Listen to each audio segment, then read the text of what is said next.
Hi there. Thank you to everybody who answered my question at the beginning of yesterday's show, which is, how are you doing with your news intake? How much is it affecting you? How are you watching, listening, reading the news? I want to hear from you. Email me standupwithpete@gmail.com, and let's talk about it at tonight's Hangout at 8 East. Oh, also, let's do a show. Stand up. And we are off. I'll be joined today by Professor Eric Segall. That's right, the Legal Eagle stops by. We begin the conversation on today's show at about 39 minutes in. After headlines and clips, which I'm going to jump into in a moment, but I just do want to read a few of your responses or excerpts from them because folks were very thorough. Keith O. emailed me and said that his day begins at 2:30 a.m. Keith, why? I mean, I get up early most days to finish the show up, but man, that's early. He says, I read Heather Cox Richardson, Ron Filipkowski, and Robert Reich on Substack. While I work out before breakfast, I watch YouTube videos. Midas Touch is my go-to every day for the latest Trump treasures. I also watch Adam Mockler. I don't know who Adam Mockler is. I have to look it up. Texas Paul Schroeder. Don't know him either. Thank you for both those tips. And of course, Glenn Kirshner most often. Oh, very impressive. My workout is 2 hours. I'm learning more about your lifestyle. I like this. Then while making my breakfast, I listen to John Fugelsang on the night before, and then Mr. Pete Dominick for his great podcast. I love your daily lineup of news headlines, comedy clips, and your awesome interviews, and your pro-democracy commentary, which America needs now more than ever in my 71 years on the planet. And I appreciate you very much, Keith. Thank you very much. You got to sign up for that paid subscription. He says he's a free subscriber right now. Hopefully soon he'll be able to help me pay my bills. Yeah, Keith, could use it. Appreciate you. Thanks very much for the email. Great to hear from you. My friend Dan L. out in Southern California says, I get most of my real news from you, Pete, and your experts, even though I do admit to mindlessly listening to the evening news on a nightly basis. A side note, you're consistently more than a step or two steps ahead of the nightly cable news. Sometimes you're even months ahead of a story because of your expert guests understanding what's coming down the road. Nightly news is my cross-check to take the pulse of others. I lock in the news and headlines from you and gloss over the cable news just to get pissed off. I guess you're our version of taking the red pill and seeing the Matrix for what it is. Thanks for what you do on a daily basis, you buck-toothed gargoyle.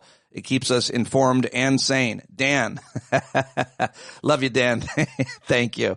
I appreciate it. And Roslyn also emailed me and said, I thoroughly enjoyed today's show with Dr. Jamar Tisby and hope he'll join you again. I wasn't familiar with him or his work, but I was very impressed. Since the election, I haven't watched or listened to a full news broadcast. Before Inauguration Day, I didn't want to stress myself out worrying about potential events. However, after Inauguration Day, I felt overwhelmed by the constant news alerts and stopped checking my phone. As someone who suffers from anxiety and PTSD, I knew it was best to distance myself from things beyond my control. Well, that's good, Rosalind. That's really good. Now she says, I maintain a daily routine that I've been practicing since retirement and try to follow most days. I'm not an activist. I leave that work to those who are more experienced. I support causes and agencies that I believe are best equipped to address the challenges we face. I'm also not a fan of crowds, so I won't participate in actual protests, but will support boycotts. I'm always cautious and concerned about safety, so I usually go out to familiar places.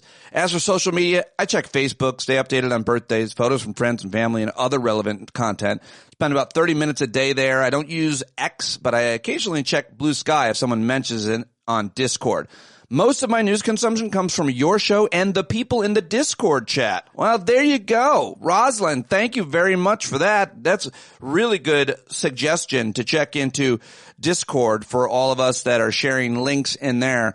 And if you're a paid subscriber, you'll get access to the Discord platform. It's really easy to access and use. If you have any questions, email me. But I thank everybody who reached out. Just wanted to mention a few comments from a few of those emails. And I hope to see you guys tonight at the Hangout to explore more how you take in news, when you take in news, from where, and how it's affecting you. So answer that question tonight at 8 East. Come prepared. That's your homework. And now let's get to the news headlines that I've gathered for you today. There's a lot, as there are every day, so let's get to it. The news segment here is about 10 minutes today. I like to try to tell you how long it is in case you want to skip it right to the clips or my interview with Segall. Well, I start my day a lot of times reading Heather Cox Richardson's daily email. Many of you do as well. I know that. And she's got probably as many readers as any of the news networks and stations do. She's a very credible source, obviously a historian. And she basically in today's email wrote that the past week has solidified a sea change in American and global history.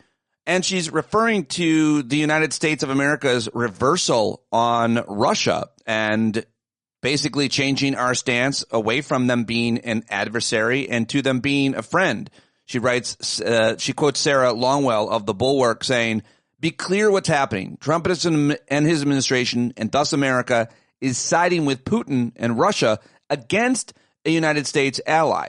Then she writes, "To be even clearer, under Trump, the United States is abandoning the post-World War II world it helped to build and then guaranteed for the past 80 years. Yeah, that's pretty well said indeed. And now let me go to more on that. The New York Times writes about the United States and Russia agreed in high-level talks Tuesday to reestablish embassy staffing and a reversal of American policy by President Donald Trump, fueling fears in Kiev and building up Moscow's hopes of re-entering the international mainstream. Secretary of State, little Marco, oh, look at that. Marco Rubio said that both countries had agreed to reestablish the functionality of our respective missions in Washington and Moscow, and that Washington would create a high-level team to work on a path to ending the war in Ukraine. Marco Rubio was always a Russia hawk, very critical of the specific men that he sat down and talked to, including Lavrov, who is his equivalent in Russia.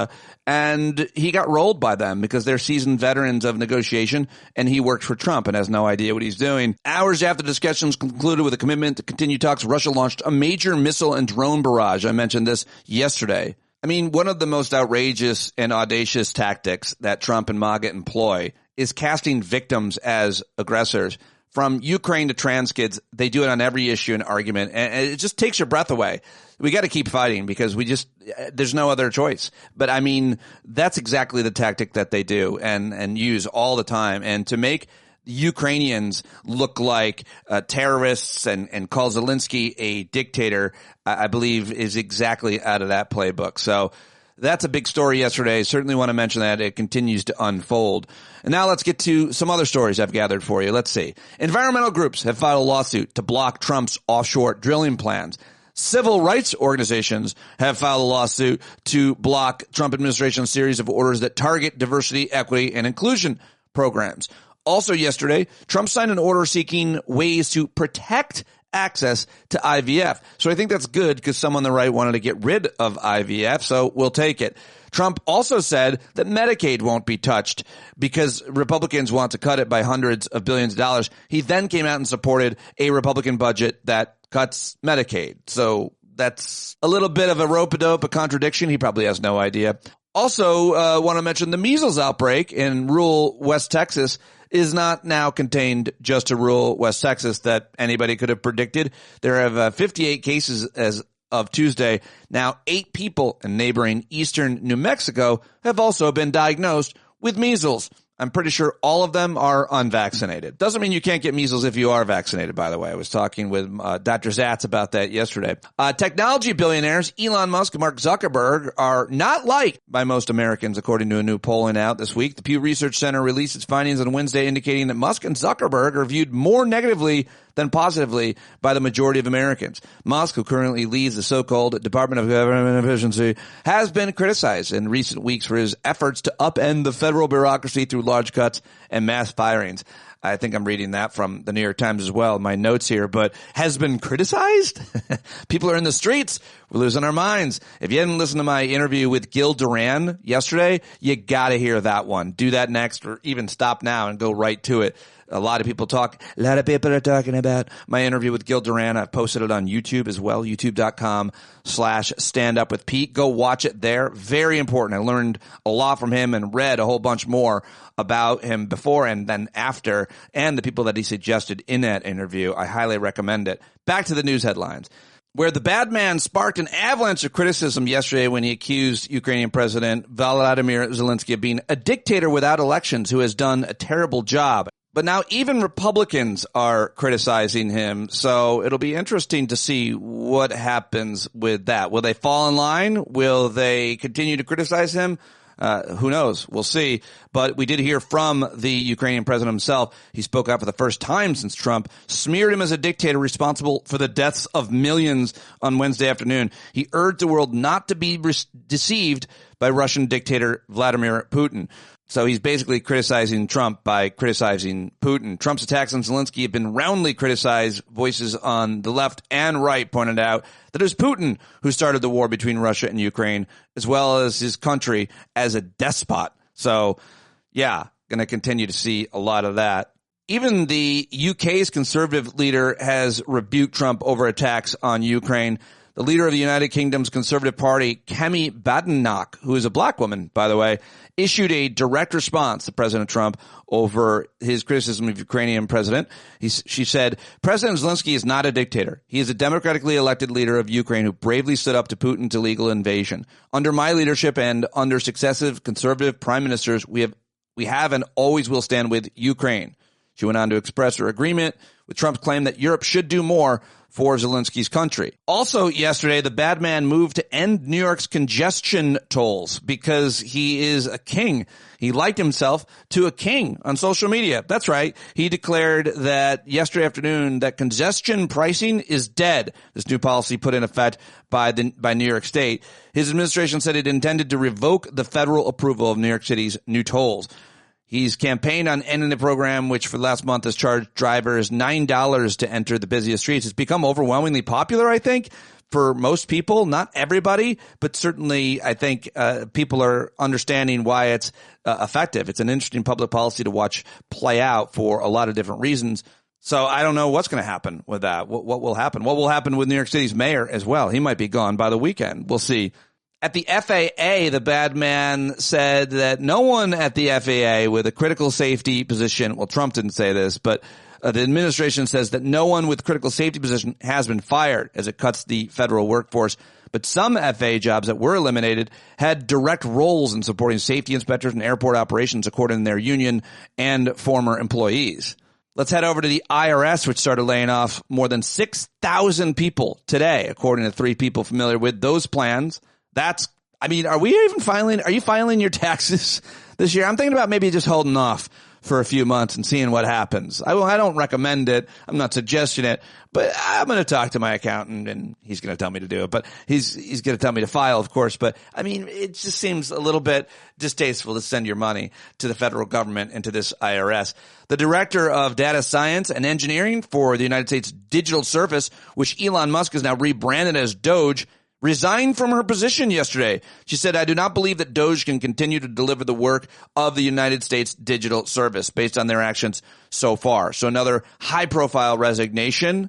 And this, the SS United States, the largest passenger ship ever built in the U.S. and docked since 1969, will be sunk off Florida to become the world's largest artificial reef. So that's actually a good news, a good thing to do, and I like it. So there you go. And now, finally, just a little commentary from our friend J.L. Cauvin that I shared on social media yesterday and want to read from you. He posted this yesterday.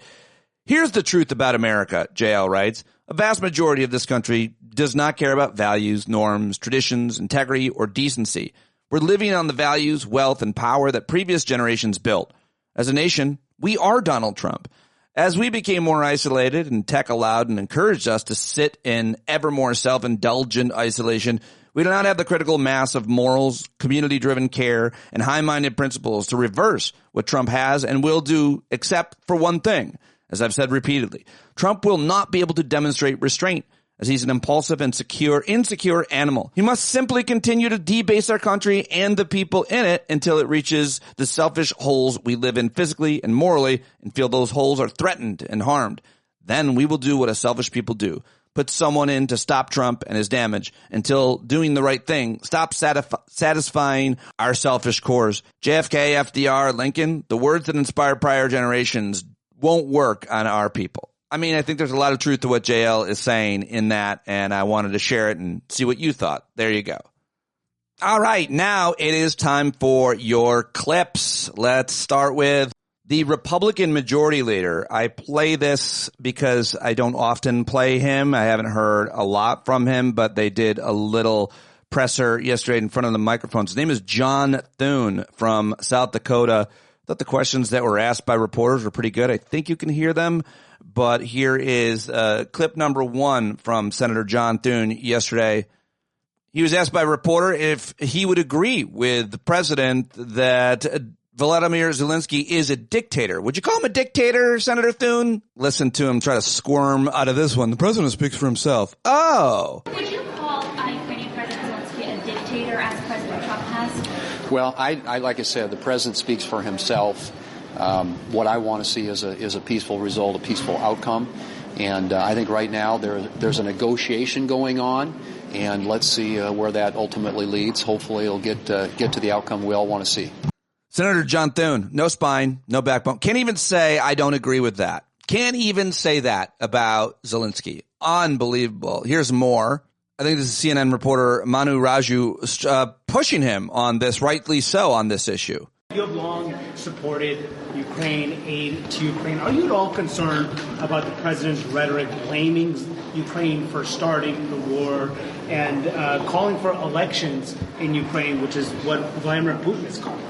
I think what I'm in support of is a peaceful outcome and result in Ukraine. And I think right now the administration, the president, and his team are working to achieve that. And I think right now you got to give them some space. Honestly, this war is ground on now for 3 years. There's been a lot of cost, a lot of death, a lot of injury associated with it, and I think it's in everybody's best interest, Ukraine, Russia, Europe, the United States, if they can bring about a peaceful conclusion to the war. And so that's what this is about right now, and I think most of us want to support their efforts as they move in that direction and hopefully to a successful outcome.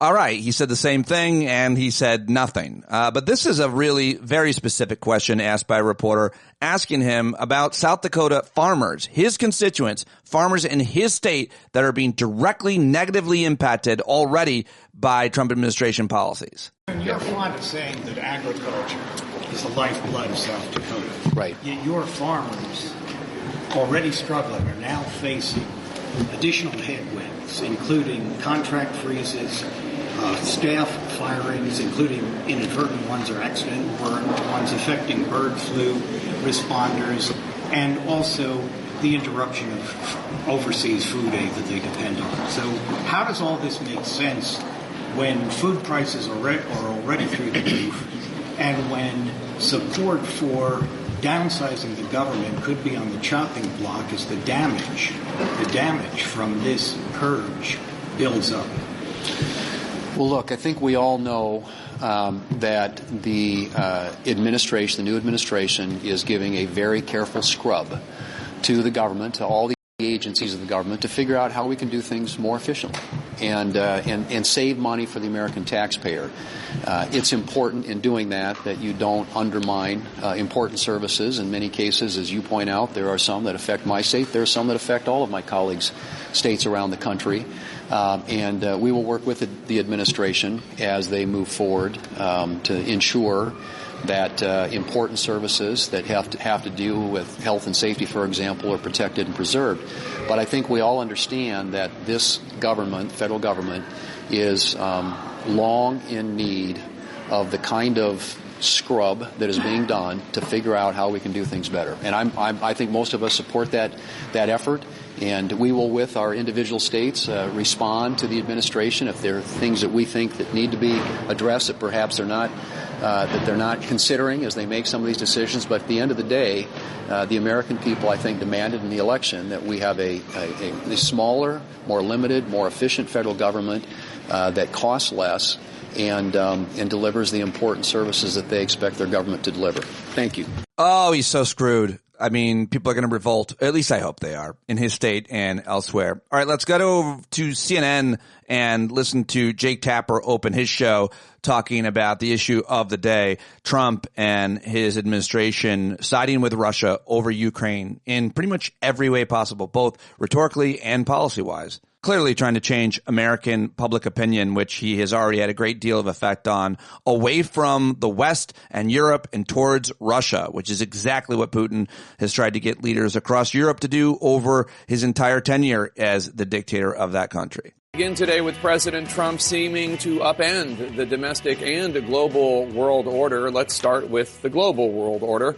This morning, President Trump sending shockwaves throughout Europe when he called Ukrainian President Volodymyr Zelensky a, quote, dictator, parroting Russian talking points. This comes on the heels of President Trump falsely accusing Ukraine of starting the war and invasion of Ukraine, and excluding Ukraine from the peace talks held in Saudi Arabia earlier this week between Russia and the United States. This is more than just upending the normal way of doing things. This is more than him just breaking with tradition. He's breaking with facts. He's breaking with truth. And in some ways, he's breaking with basic decency, just as we saw the president look at these images from January 6th and decide ultimately that the people beating up the cops are patriots, and the FBI agents and prosecutors who went after the cop beaters, where they were the bad guys. The president is once again falsely casting Ukraine, the victim of an aggressive and bloody territorial seizure, as the aggressor. And Zelensky, who did suspend elections while his country is in the middle of the fight for its life, as permitted by his country's constitution, President Trump called Zelensky a dictator, while former KGB officer Vladimir Putin, whose political opponents have a habit of ending up in prison or the morgue, while President Trump uses no such words for him. Okay, there you go, Jake Tapper over at CNN. Now I want to head to Fox Business and play you Maria Bartiromo because and only because she had our friend Bill Browder on. Putin killed Bill Browder's friend and lawyer, Sergei Magnitsky. I've interviewed Bill many times. I normally would not play Maria Bartiromo, but she does a straightforward interview here asking him the right questions for some reason, for whatever reason she had him on. This is like a 5-minute clip, and so don't forget you're listening to Stand Up with Pete Dominick here as I play it for you. I do this from time to time because I think the whole thing is worth it. I think that the way he answers these questions are really good and helpful for everybody to understand and not get lost in all the lies and obfuscation being told by Putin and his supporters like our president. Here it is. To end the war in Ukraine after talks in Saudi Arabia yesterday. The agreement calls for including appointing high-level teams to begin talks, discuss economic diplomatic outcomes, and restaff the nation's 2 embassies. Secretary of State Marco Rubio stressing this is just the beginning of finding a solution acceptable to all sides. One major sticking point includes new presidential elections in Ukraine. Here's President Trump on that. We have a situation where we haven't had elections in Ukraine. Well, we have martial law, essentially martial law in Ukraine, where the leader in Ukraine, I mean, I hate to say it, but he's down at 4% approval rating, and where a country has been blown to smithereens. And I like him personally. He's fine. But I don't care about personally. I care about getting the job done. You have leadership now that's allowed a war to go on that should have never even happened, even without the United States. Trump says he could meet with Vladimir Putin before the end of February. Joining me now is the head of the Global Magnitsky Justice Campaign, the CEO of Hermitage Capital Management, Sir Bill Browder. Bill, it's good to see you this morning. Thanks so much for being here. You've had plenty of run-ins with Vladimir Putin. Give us your reaction to all of this. Well, Vladimir Putin, so my run-ins with Vladimir Putin was he murdered my lawyer, Sergei Magnitsky, and a bunch of other people, and he's been chasing me around the world ever since with death threats and so on. And so I know Vladimir Putin very well, and he's a very bad guy, a man who shouldn't be trusted. And so when I'm watching this whole thing playing itself out, I'm thinking to myself that we need to be more supportive of Ukraine, who are the victims, and a little bit less chummy with Putin, who is the aggressor in this whole situation. I find that at the end of the day, Putin could end this war in right this minute by just stopping. That's the thing. Ukraine is defending, Putin's attacking, and he could stop. And so that's what we should be pushing for. Yeah, it's a great point that you make. And it certainly felt in those comments from President Trump that he was more critical of Zelensky, certainly noting his lack of popularity with that 4% number in terms of the potential for elections. That number comes out of thin air. There's no 4% number. Zelensky's got a 52% approval rating, not a 4% approval rating. They're under attack. The reason they have martial law is because this country's been invaded. They have airstrikes every day from Russia. I think it's highly unfair for him to be critical of the victim. He should be critical of the person who's launching the airstrikes. And certainly when you think about, approval for Vladimir Putin, I mean, what are you going to say when you get the phone call? What do you think of Vladimir Putin? You better say you love him. So I don't believe anything on the Russia side either in terms of approval of Vladimir Putin. But what's your take on Ukraine not even being part of that peace talk yesterday? I mean, President Trump has made the point, look, he's been part of the talks for 3 years, but Zelensky makes the point that he wasn't at the table in Saudi Arabia, and he says he's not going to accept any outcome without being part of the talks. Here's what President Trump said about that. Watch.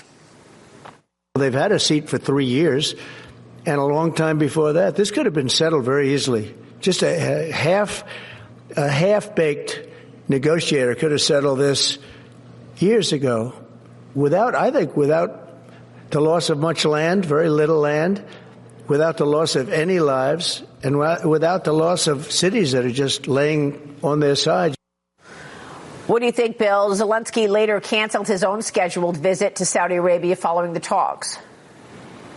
Well, it's the whole thing, again, is Putin invaded Ukraine.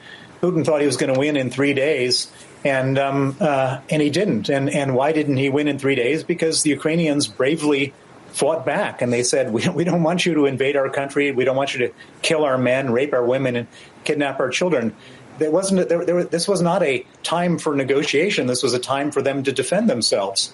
And so there was no chance for any negotiation to happen.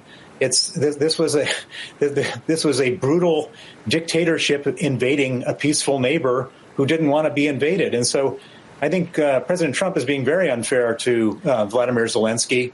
It pains me to see him saying these things. I think that he should be supporting the victim in this thing, the democratically elected victim. Vladimir Putin has been a dictator for 25 years. He's taken over Georgia. He's carpet bombed Syria. He's done all sorts of terrible things. I think we need to understand who the good guys are and who the bad guys here. Ukraine is the good guys and Putin is the bad guy. But, Americans are frustrated with all of the hundreds of billions of dollars having been sent to Ukraine with no end in sight. I mean, what would you advise? Officials have discussed economic sanctions placed on Russia by the Biden administration at the start of the war. Here's Secretary of State Marco Rubio on that. Watch this. There are sanctions that were imposed as a result of this conflict. And so I would say to you that in order to bring an end to any conflict, there has to be concessions made by all sides. And there are other parties that have sanctions. The European Union is going to have to be at the table at some point because they have sanctions. What happens if those sanctions are removed, Bill? How do you see this playing out? I think it would be a disaster if the sanctions are removed. The sanctions are putting pressure on Putin, putting economic pressure on him, which he obviously doesn't like. But I've got a solution for this whole thing, which I think President Trump would like, which is that when the war first started, we, meaning the United States, the European Union, UK, et cetera, froze $300 billion of Russian central bank reserves. That money is sitting in the West. And to the extent that everybody is upset with the cost of this war, and that's a justified feeling, why don't we, in order to continue to help Ukraine, why don't we take the money from Vladimir Putin, the $300 billion, and use that to fund their defense, fund the Ukrainians' defense? And by the way, guess where that money will be spent? It'll be spent on U.S. defense manufacturers. So it's like a win-win-win. Ukraine gets their money to defend themselves. We don't spend any more money. Vladimir Putin pays for it. And the U.S. companies make a lot of money. How could Donald Trump not like that? And you know that Russia's not going to like that. But what are you? All right, there you go. Bill Browder. And that's did you forget you were listening to Stand Up? Sorry about that. Sorry, it's such a long clip. Let me know if you don't like that. If you're annoyed by that, pop me an email and or a message and let me know. If you did, let me know that as well. Now let's head to the Democratic senators led by, in this case, Tammy Baldwin at the microphone, warning about cuts to Medicaid. As I mentioned earlier, here she is, the senator from Wisconsin, I believe. And so we're sounding the alarm. Last night, the president said, I'm not touching Medicare, Medicaid, Social Security, whatever, VA, I'm not touching them. By this morning, he endorsed the House budget resolution, which paves the way for massive cuts to Medicaid. And people have got to be aware. We also have to explain what Medicaid does. You know, the posters that are here talk about who is covered. There's over 70 million Americans who get Medicaid, whether that is for seniors in long-term care, whether that is over 30 million children, Americans with disabilities, and it also is the lifeblood for some of our critical access rural hospitals, community health clinics, etc. Without Medicaid, many of those would disappear. Okay, well, there you go. Steve Bannon is warning him not to cut the Medicaid. A lot of MAGA is on the Medicaid, so we'll follow that story very closely. I know a lot of listeners, including myself, could be affected by that. Those of you who get your insurance from the exchanges created by Obamacare that are subsidized by the government using Medicaid. All right, here is now our friend Jasmine Crockett. Congresswoman Jasmine Crockett on MSNBC with Nicole Wallace yesterday. She's talking about Elon Musk, and she's awesome as always. I mean, he went from being the dork that was jumping around on stage to allegedly being this amazing genius that's going to save this entire country, the country that he wasn't born in, and a country that maybe he doesn't agree with the idea of a democratic republic, considering the fact that he may have been more so on the side of apartheid.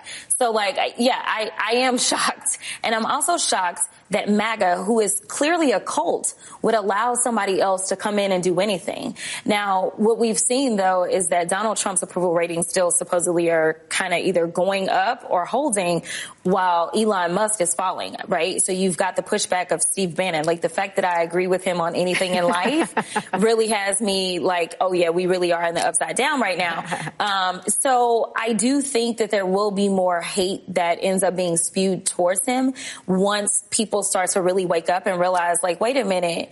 So you're telling me that I don't have any Social Security so that you could get an extra $1 billion, $2 billion, $3 billion in government contracts from my tax dollars and or end up saving money on your taxes because you don't want to pay them?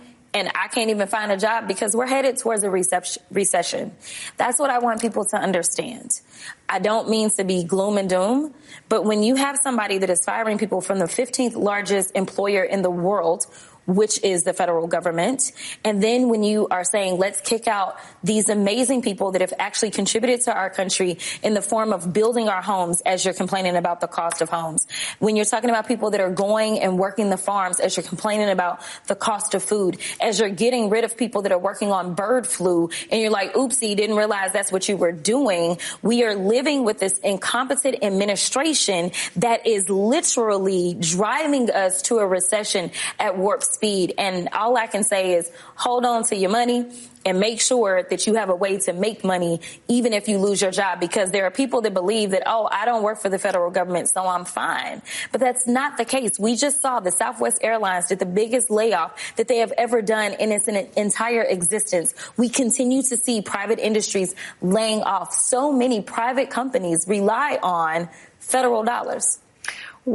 All right, there you go. Jasmine Crockett doing her thing as she always does. So good, so effective, and a great leader. Now let's head to over to California, Orange County, where yesterday a former NFL player, Chris Cluey, was arrested over his protest at the Huntington Beach City Council meeting. He was protesting their decision to display a plaque at its public library that uses the word magical, alluring, galvanizing, and adventurous next to each other to spell out MAGA, which in itself is an unbelievably outrageous thing that they tried to do. Well, Chris Cluey had a different way to define MAGA. This is so good. Unfortunately, it's clear that this council does not listen, so instead I'm going to take my time to say what MAGA has stood for these past 3 weeks. MAGA stands for trying to erase trans people from existence. MAGA stands for resegregation and racism. MAGA stands for censorship and book bans. MAGA stands for firing air traffic controllers while planes are crashing. MAGA stands for firing the people overseeing our nuclear arsenal. MAGA stands for firing military veterans and those serving them at the VA, including canceling research on veteran suicide. MAGA stands for cutting funds to education, including for disabled children. MAGA is profoundly corrupt, unmistakably anti-democracy, and most importantly, MAGA is explicitly a Nazi movement. You may have replaced a swastika with a red hat, but that is what it is. I will now engage in the time-honored American tradition of peaceful civil disobedience.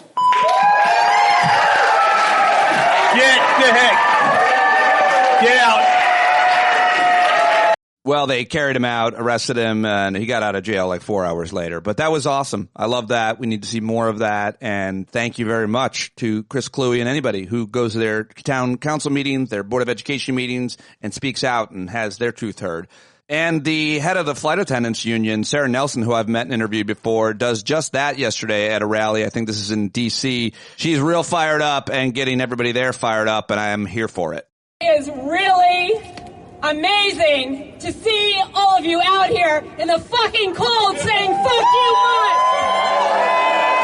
We did not vote for you, Musk! You do not belong here, Musk! And outside SpaceX, you can build all the dick rockets you want to go to Mars while you try to leave the rest of us on the burning Earth. We're going to take control. This is our world, and it's our government, and it's our money. Yes. They're telling lies to the American public about who all of you are. Who are you? You're my friends. You're my neighbors. You're the rest of the working class. And this is our world. So flight attendants stand with you. I stand with you. Whether it's in the cold or the rain or the storms that are coming, we are the storm, by the way. All right. Build all those dick rockets. I love it. And finally, here's AOC at a rally yesterday as well. To gut everything that is good in America for his own private profit. This is the culmination of what oligarchy is all about and what oligarchy seeks to do. It's the fusion of and the capture by the billionaire class of our democracy. That's what they're trying to do.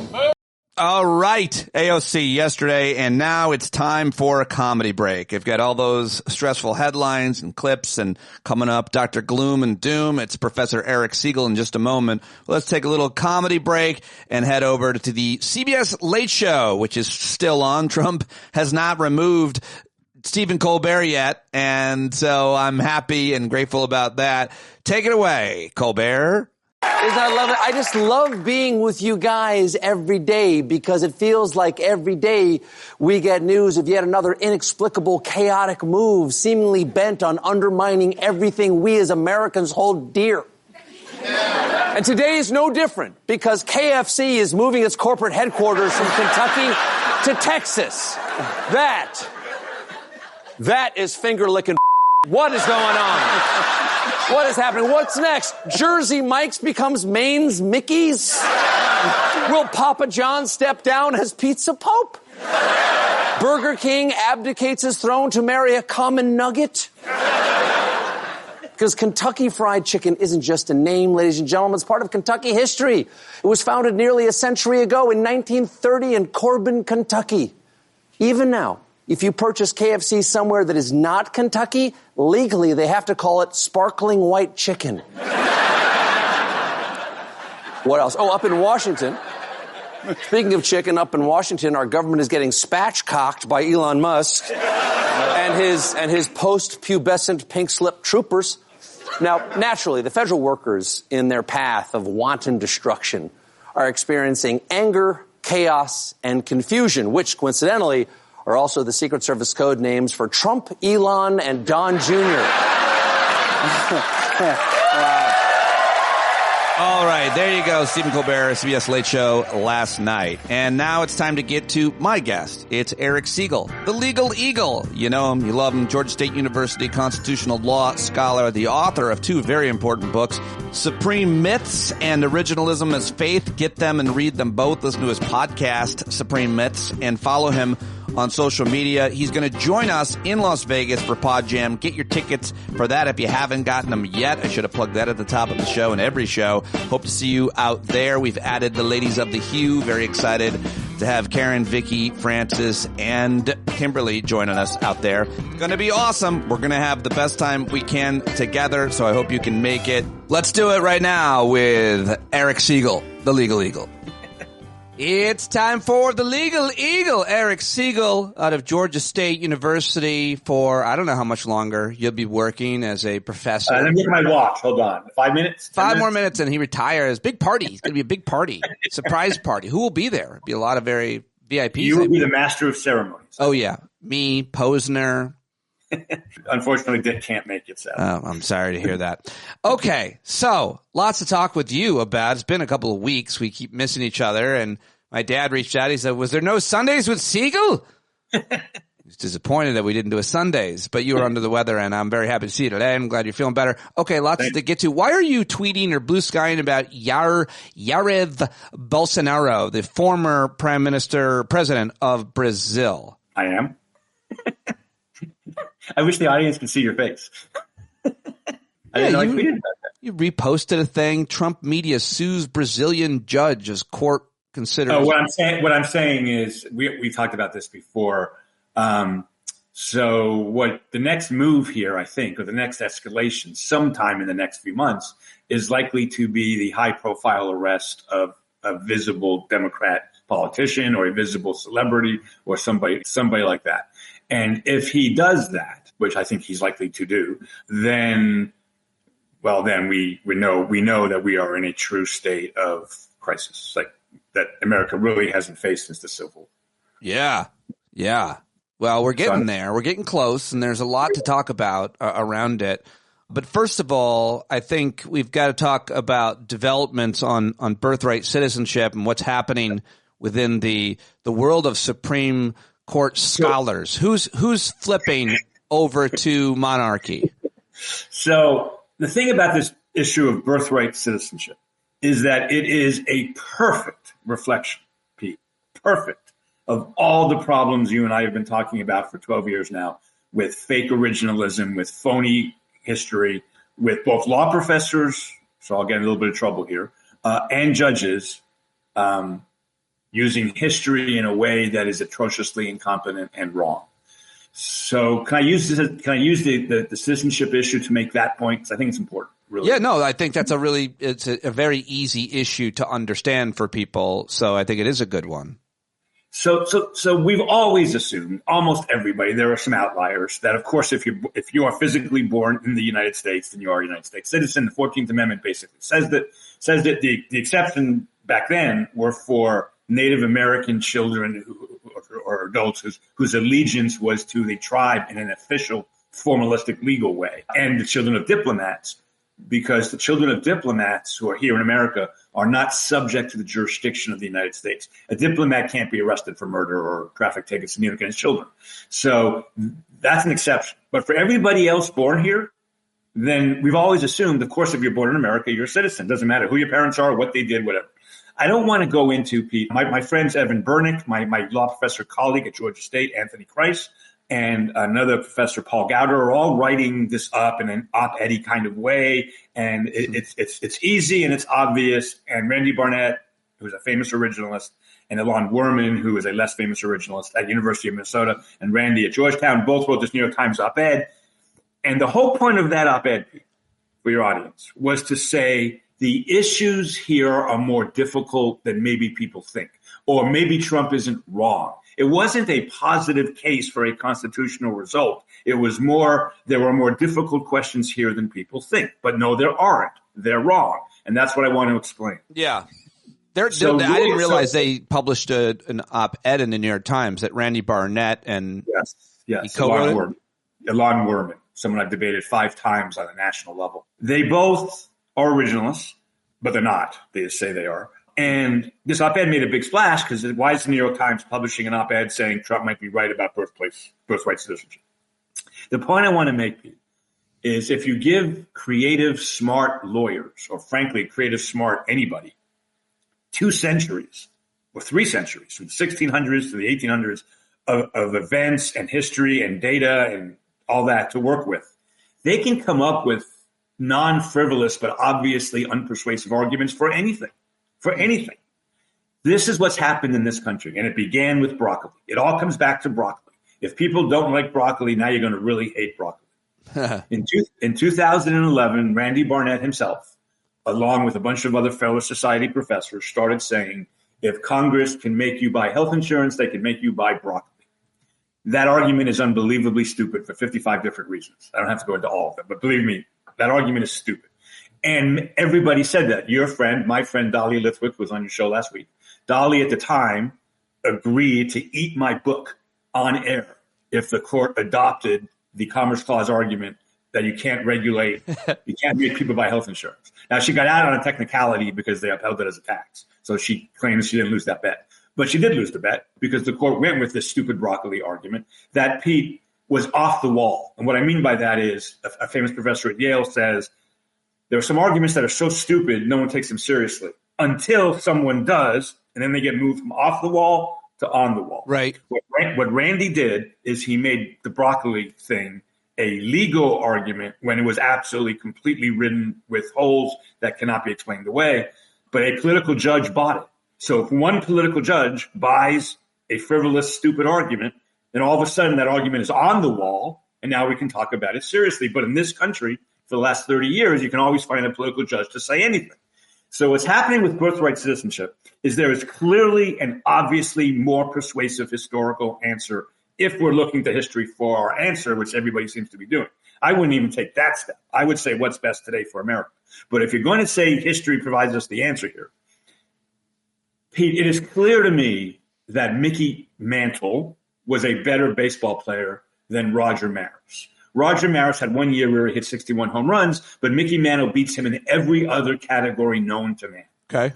If somebody wanted to make an argument that Roger Maris was a better baseball player than Mickey Mantle, they'd have to go through a bunch of steps saying, well, his very best season was slightly better than Mantle's. You can make an argument that is clearly wrong, but also not 100% wrong in every thing. It's just less persuasive, right? No one thinks Roger Maris is a better baseball player than Mickey Mantle. No one thinks Kyrie Irving is better than LeBron James. Nobody thinks that Billy Joel is as famous as Frank Sinatra. Okay. No one thinks any of those things or has much of an impact as Frank Sinatra. Billy Joel is as what? Famous? Forget the last one. So if you agree with me that Michael Jordan was obviously better than Scottie Pippen, which he was, that's the same degree of certainty we have that the history of this clearly shows that if you're born in America and you're not born to a diplomat or a Native American who considers tribal loyalty supreme, then you are an American citizen. The fact that Randy Barnett and his younger pal Elon can dig up events and traditions and things that shed some doubt on that is like me saying, well, Scottie Pippen brought the Bulls to the NBA Finals when Michael Jordan retired. I'm sorry, one shot away.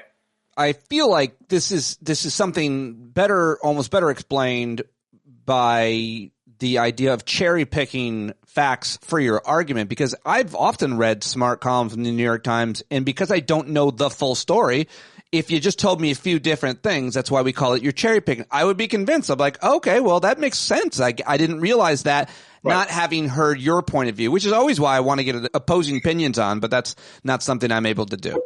But this is how constitutional law is now made in this country, and it's really scary. You get these, both left and right sometimes, you get these outsider views that we can't. Roger Maris was a great baseball player, but he wasn't as great as Mickey Mantle. Period. Full stop. But we could cherry pick data to call that into question. Well, if you looked at one season's home runs, then yeah.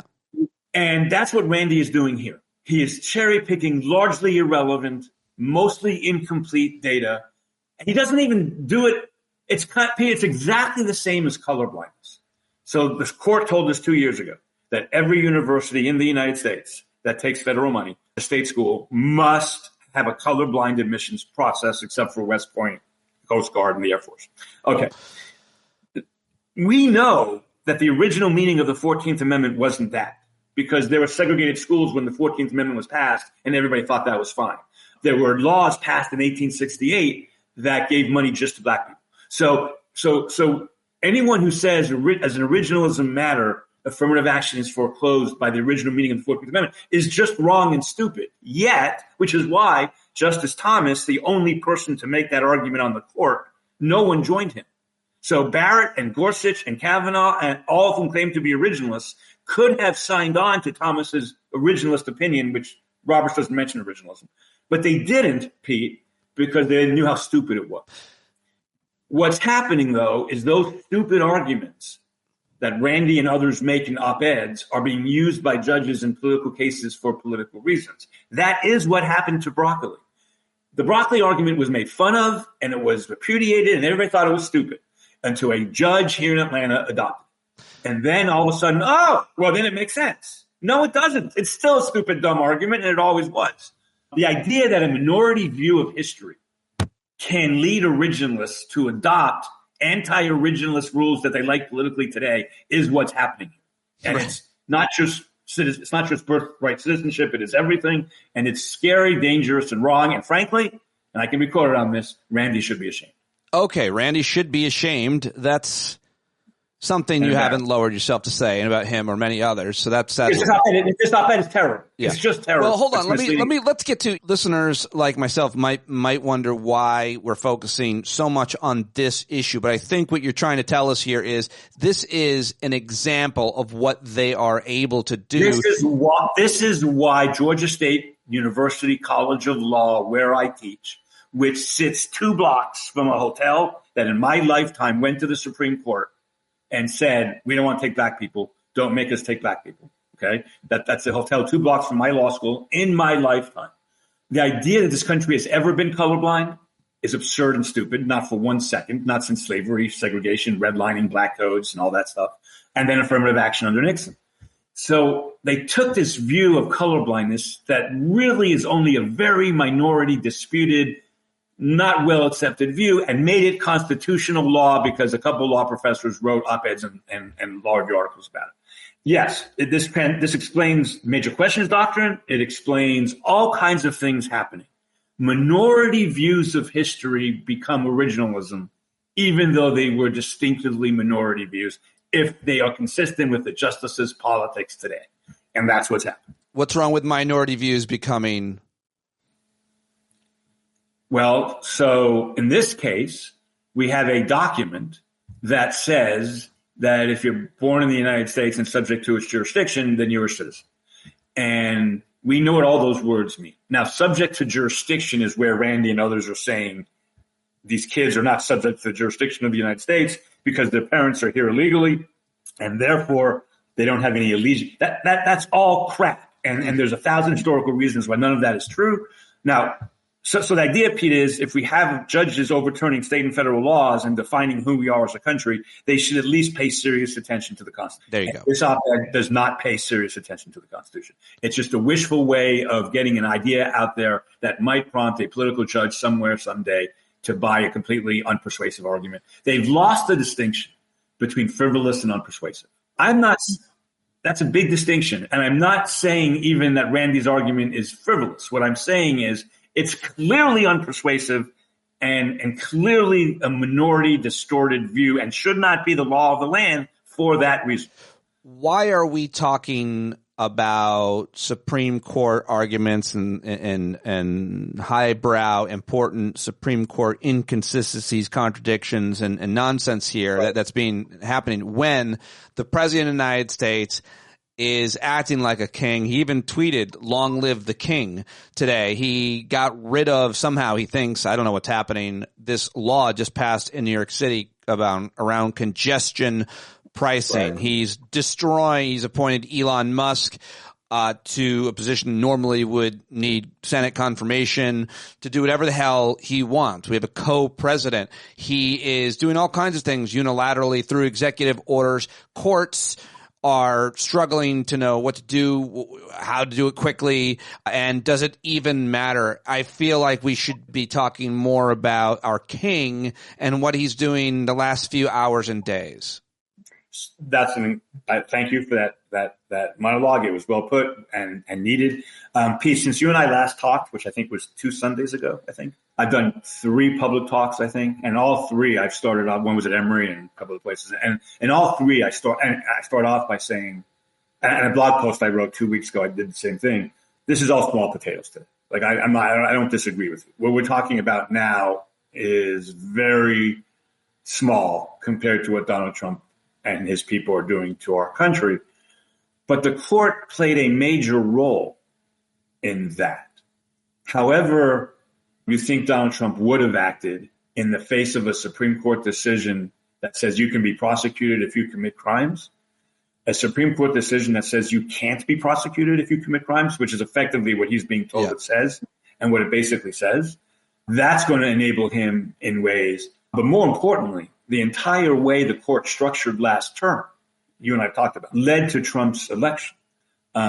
Slow walking the immunity case into the day after the term, so the trial couldn't happen, the D.C. trial, and fast tracking the disqualification case and getting that off of the courts and the country's attention very early on were deliberate political decisions made to make it easier for Donald Trump to be president. The 2 abortion cases they took last term, they voted in both cases to dismiss them rather than resolve the merits of them because they knew it would be a bad look coming off of Dobbs to hamper the presidential election in November. So they got rid of the 2 abortion cases they would normally decide a certain way, they got rid of. And they even decided a gun case that liberals liked. It was all about the election. So I think the court has played a large role here. And then we can go back to something you once said in our second conversation we ever had, I remember the very first phone conversation you and I ever had, and it's directly related to what we're talking about today, and this was 12 years ago. You called me. I didn't even know you had my number because I'd given it to you. I've been on your show one time, and I had given it to producers. And you called me personally. I was expecting a call from a producer, but you called me. It was a big deal. And said, Segall, Citizens United, what's up? What's going on with this case? It had just come out. It was like 150 pages long. And I said, I need you in 30 minutes. And I said, Pete, I can't do this today. I have to read it first. And it's 150 pages. But I'll give you a full opinion either later today or tomorrow. Anyway, one of the things you said in that very first planned show you and I had was you can look at campaign finance reform really as the linchpin of everything because it's how we elect our leaders. And if that, you said this, if that process is so contaminated by money, by spending, by the higher ups and drowns out all other voices, then we got to start there because everything else. Yeah, everything. It was the root of everything. Yeah. Well, you made that point in 2010, and I think you were right. So the Supreme Court has paved the way for all of this with its campaign finance decisions. Now, having said all of that, no, the biggest problem today is Donald Trump is trying to destroy the federal government. And people in America, and he destroys things when he's not trying to destroy things. So maybe he'll miss. Maybe if he actually tries to destroy something, he'll miss. I don't know. But we know what he's trying to do, Pete. So as someone who represented federal agencies for 4.5 years in high-stakes constitutional litigation for the Bush administration. So I represented federal agencies for almost 5 years when people challenged what they did for a Republican conservative administration. In that role, I met people at HUD, people at HHS, people at NASA, people in the FBI. I had 2 FBI cases. CIA, I had a CIA case. I met a lot of these lifetime civil servants. What Trump and Musk are doing to these hardworking, decent people is one of the most evil things that's not violent that I've ever seen in my life. They're ruining their lives. People are being fired with no benefits, no place to put, no way to just fired. And Pete, overall, these civil servants, like every other population, has good, bad, and moderate people in them. But overall, what I found is they do try to remember that they're working for the government and for the people, and they do the best they can. We're not talking about political appointees here. We're talking about run-of-the-mill administrators in the EPA, in NASA, making sure the rockets are safe, whatever it is. And this country depends. This country is 400 million people over 3,000 miles, plus Hawaii, Alaska, Guam, et cetera. We need a strong, central, functioning piece of machinery to make it all go. Is there too much waste? Of course. Is there too much spending? Of course. Are there things you and I would do differently? Of course. It's a 400 million person corporation. What do you expect? But what we expect is a distinction. Here I'm ranting. I apologize. A distinction between business and government. The goal of business is to make money. The role of government is to make our laws better, our lives better. Those aren't the same things. And to Trump, they are. To this administration, they are. Yeah. And it is deeply insulting to millions of people who work for local, state, and federal governments to assume that it's all waste, that it's all terrible. Not to mention the illegality of putting a person in charge of that who has no designated agency that it has an existence and has never been approved by the Senate. That separation of powers violation, Pete, if James Madison were here today, that would be his biggest concern above everything else. Even above everything else, he would say, you have to share power to make it efficient, but you have to check power to avoid it being tyrannical. Where that sweet spot is debatable, but it's not where Donald Trump is putting it, which is I get to say what the law is for everybody and everything at all times. Like, no one ever thought that would be our country. That's what our country is turning into. One thing that happens and that is commonplace is in recent times, maybe it's always been this way, when there's a Republican in charge, a lot of attorneys general from Democratic-led states sue the federal government. And that's what happened a couple days ago. I think 14 states filed an emergency suit. Judge Chanya Chutkan in the U.S. District Court for the District of Columbia comes in on a Saturday, makes it a high priority, and then we get a decision about a day ago that she's not siding with those Democrats, those attorneys general. The issue is that she's refusing to block Elon Musk and Doge from having access to all these federal agencies, and she goes into why. Is it worth looking at that decision or any other lawsuit that is being brought by, in this case, AGs, or in other cases, plenty of different nonprofits like Mark Elias's Democracy Docket, et cetera? I feel like Mark wins a case every day. Mark has been doing really amazing work now since Trump started. You can talk about whether or not we like him or not, it doesn't matter. He has done amazing work, amazing work. And I donate to him. The courts are not going to save us, and this is obvious. And I don't know how anyone cannot see this obviously. The courts made things worse in 1858 with the Dred Scott case, getting us to the Civil War in 1857. The court made it worse. The court made Reconstruction worse. The court made going west and the industrialized revolution worse by limiting minimum wage laws and maximum hours laws. The court made civil rights cases worse in the 70s and the 80s. Bush versus Gore. And the court is going to do whatever is best for the Republican Party. And I don't know how that's even reasonably debatable at this point. They're just going to do what's best for Republicans. Now, could there come a point in our government and our country where even Republicans think the thing to do is to get rid of Trump? That could happen. Like, that's possible. That could happen. But they will do what's best for the Republican Party. They control the federal judiciary, and they will do what's best for the Republican Party. Anyone who doesn't believe that, hook, line, and sinker, is unbelievably naive. Sheldon Whitehouse loves going around. Senator Whitehouse goes around the country and gives speeches saying in every voting case since 2006, the Republicans have won 100% of the time. He's not right. That is not true. They've only won 98%. So anytime there's an election issue, Republicans win. That's just how it's been since 2000, with the exception of one or two cases. So I'm not counting on courts to save us. Will it help to get good court decisions? Yes. If they get good enough, Pete, he's not going to follow. In other words, if we get a stampede of court decisions, he is going to come on TV and he's going to do what Franklin Delano Roosevelt did. There are some conservatives out there who are making this point, and it's not an invalid point. So I don't want to get into the merits of this. But Roosevelt wanted us off the gold standard for the economy. And we've been off the gold claw thing for a while. That was going to be done. There's a court case challenging it. Roosevelt told his people he will not abide the court's decision if it doesn't let him go off the gold standard. He said, I will not follow it.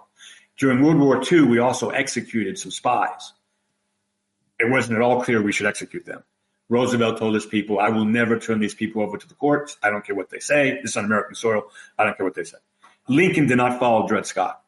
Trump is not going to follow a court decision if he thinks that court decision is egregiously bad and gets in his way. And when that happens, then we'll be in a full-blown constitutional crisis. Did Biden, Biden, Obama, Clinton, Bush, did any of them not abide by court rulings? Wouldn't everybody know it? Wouldn't that be a huge story that you would never forget? You were able to mention those three there, I think. Yeah, that's a hard question, Pete, and has some nuance to it. So for example, both Bush and Obama signed laws. It's a dumb case, but signed laws that said, if you're an American citizen, if If you have a child in Jerusalem, you live in Jerusalem, you're an American citizen, you have a child. That child has the right to have Israel on his passport. Congress passed that law.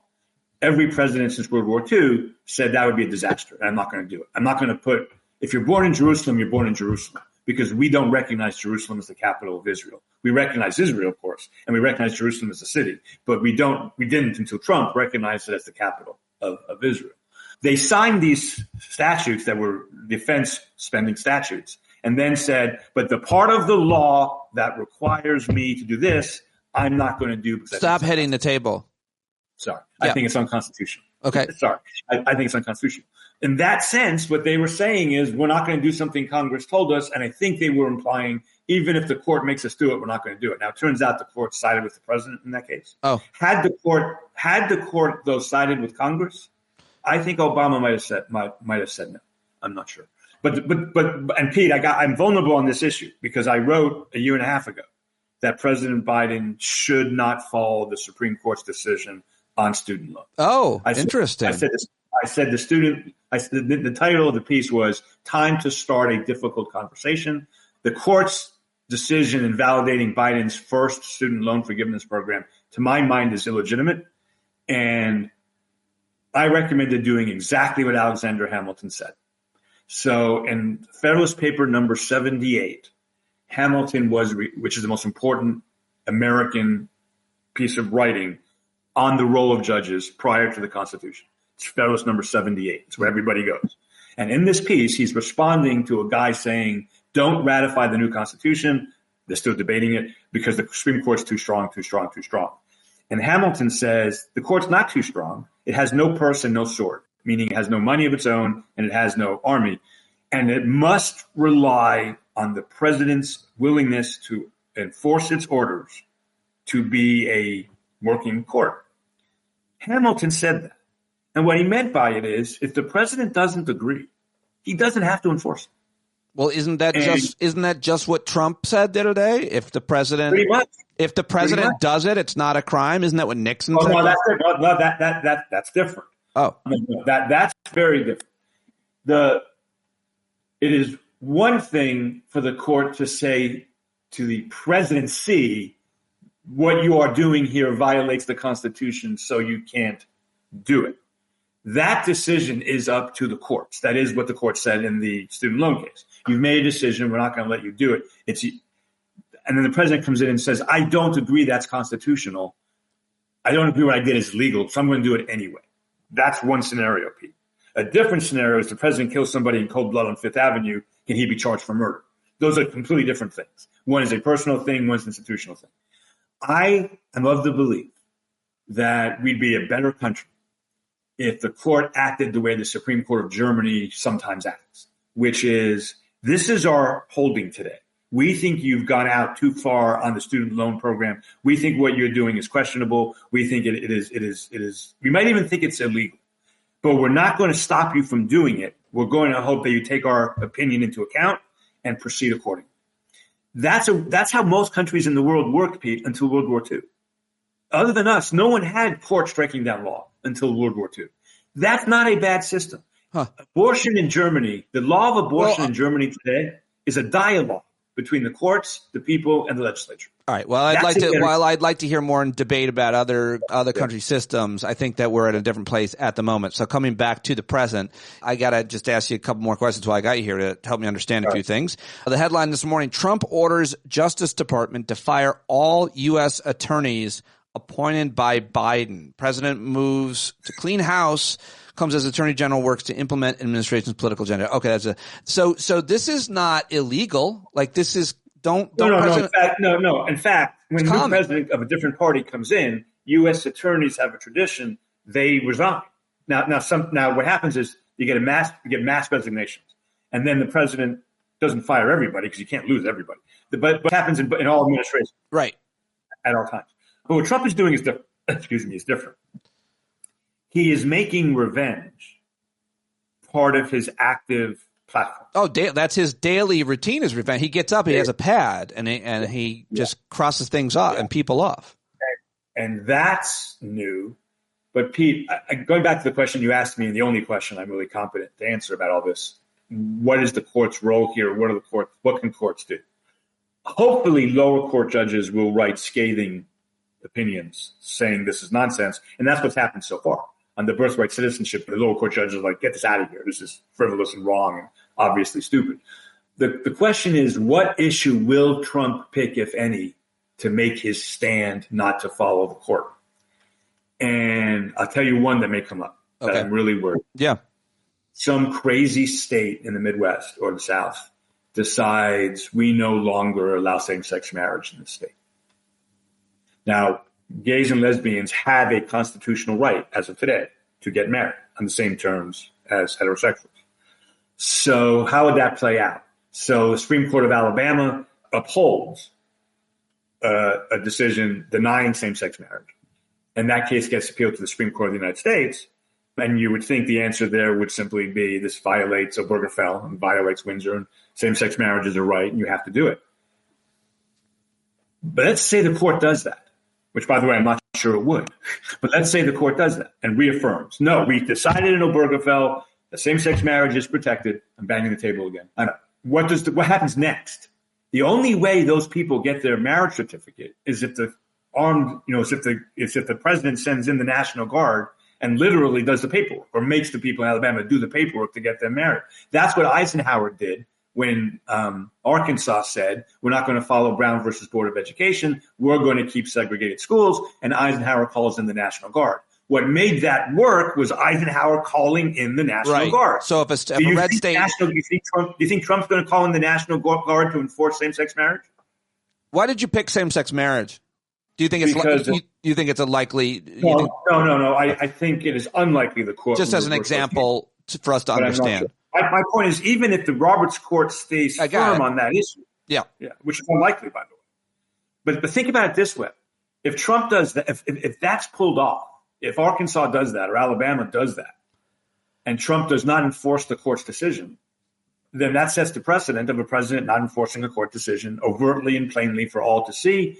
And our system of judicial review comes to an end, which, Pete, I got to tell you, I don't see how we're worse off today without the Supreme Court. Like, I think we're much better off.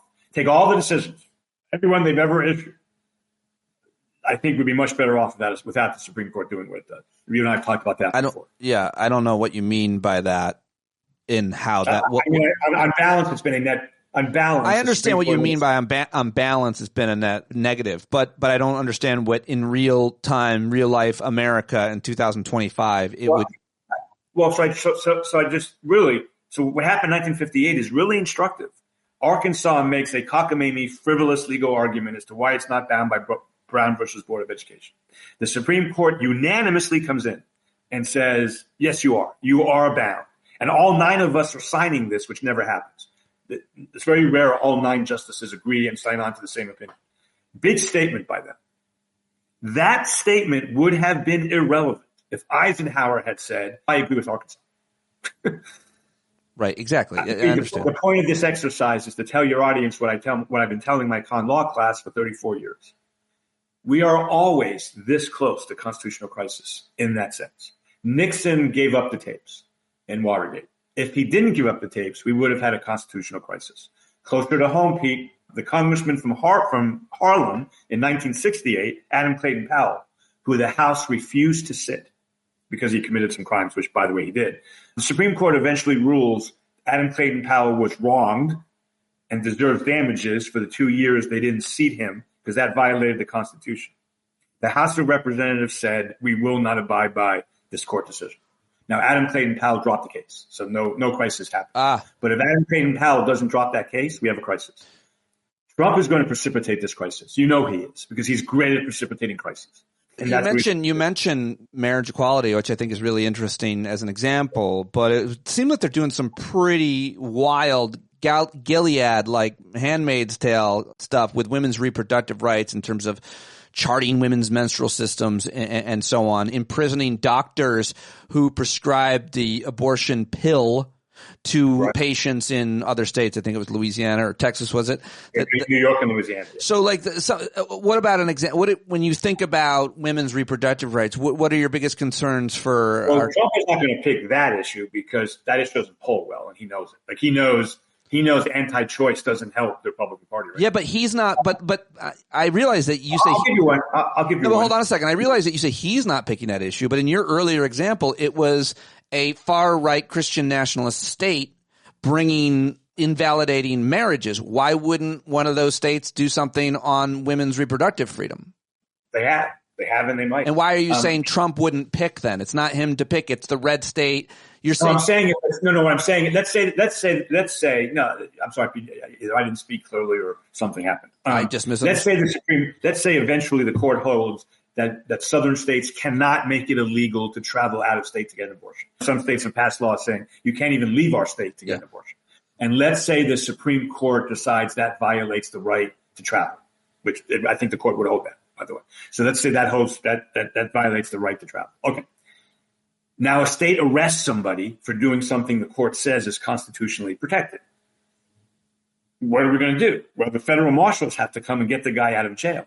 I don't think Trump will disobey the court on an abortion case because abortion doesn't poll well. Got it. Okay. But on a same-sex marriage case, he'd be playing right to his base.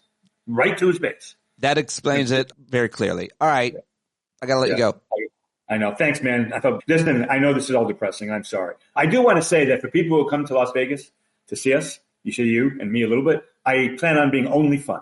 Oh, you're going to be a good time out there. You're going to be PODJAM is going to be a lot of fun because you're going to be the life of the party. A lot of people have talked about picking you up and throwing you around like body surfing. Is that something you'd be interested in trying? There will be limits on my ability to participate in those kinds of activities, but I do not want to be Dr. Doom and Gloom. I want to be Dr. Texas Hold'em and Wild Guy. Just would urge you to go Google body surfing. I can't wait. I can tell already I want no part of body surfing. I can tell you right. Thank you, my friend. My body. Thanks, Pete. Bye. Oh, I can't wait till he's body surfing across the crowd. It's going to be amazing. There you go, Eric Segall, the Legal Eagle. Go support him on all the social media. Let him know that you heard him here. We love when he joins us. I hope he appreciated that, learned something from it, as I always do. And I hope to see you at tonight's Hangout. Hope to see you in Vegas. I hope to see you somewhere, sometime, at some point. Join us in the Discord chat. Write a rating and review of the show. Subscribe on YouTube and all of the rest of the things. Support John Carroll. JohnCarroll.org is his website. Go buy his music right now, and I will talk to you later. All right. Have a good day. Be the change you want to see, and listen to the right wolf, the right voice in your head. Love you. Bye.